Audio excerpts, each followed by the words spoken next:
मैं बहुत दुखी रहती थी। 8 या 10 साल ऐसा हो गया है कि मैं जॉब करना छोड़ दी। करीब मेरे ख्याल से 2017 मार्च में मैंने जॉब छोड़ दिया। 1 अप्रैल 2017 मेरा लास्ट डे था। और उसके बाद मैं घर में रह गई और किसी से मिलना जुलना छोड़ दी।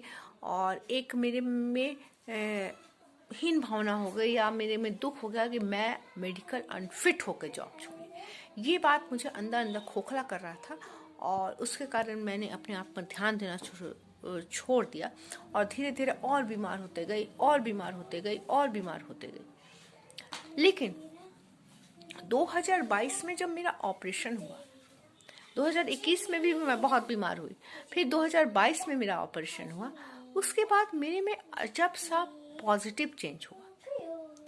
क्योंकि मैं हॉस्पिटल गई ना तो देखी कि लोगों में कितना दुख है। मेरे पास तो भगवान बहुत दिन मुझे स्वस्थ भी तो रखे हैं, भगवान ने मुझे ऐसा मौका किया कि बहुत दिन जॉब तो किए हैं, भगवान मुझे अच्छा परिवार भी दिए हैं। तो मुझ में जो मेरे को जो भगवान जो चीज़ें अच्छी दी हैं वो मैंने देखने लगी। और जब मैं वो चीज़ देखने लगी तो मैं खुश रहने लगी। और खुश रहने लगी तो फिर मैं जिंदगी की रूह की तरफ आगे बढ़ी। इसलिए इसका कहने का तात्पर्य है कि जो आपके पास बहुत कुछ अच्छाई होती है, कुछ तकलीफें होती हैं तो बहुत कुछ अच्छाई होती है। अगर आप अपने अच्छाई अपने पास जो भगवान दिए हैं उसको देखें तो हमेशा खुश रहेंगे। और बाहर जाके देखते हैं ना तो लोगों को बहुत दुख है, लेकिन किसी का दुख दिखता है, किसी का दुख नहीं दिखता है। मेरा दुख विजिबल है कि मैं 10 साल से बहुत कमज़ोर हो गई, हाथ पैर बहुत कमज़ोर हो गया, मुझे रोमेटाइड आर्थराइटिस हो गया।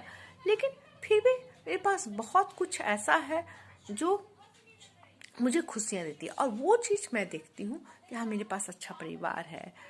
कम से कम भगवान ने इस काबिल तो रखा है कि मैं कुछ खाना बना सकती हूँ, अपना काम कर सकती हूँ, कहीं कहीं वॉक करके जा सकती हूँ।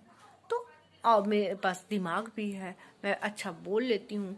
ये सब सोच कर अब मैं खुश रहती हूँ। इसलिए अपने पास जो अच्छी चीज़ें हैं उस पर ध्यान देके, और जो दुख तकलीफ आती ही रहेगी उस पर कितना ध्यान दीजिएगा। ज़्यादा ध्यान दीजिएगा, ज़्यादा सोचिएगा तो ज़िंदगी हाथ से फिसल जाएगी और फिर बाद में पछतावा हो जाएगा कि हम तो ज़िंदगी जी सकते थे लेकिन फालतू की उलझनों में ज़िंदगी को बर्बाद कर दिया। तो मैंने भी बहुत साल इस तरह के फालतू के उलझनों में अपनी ज़िंदगी बर्बाद कर दिया। ज़िंदगी जैसा है उसको एंजॉय करना चाहिए।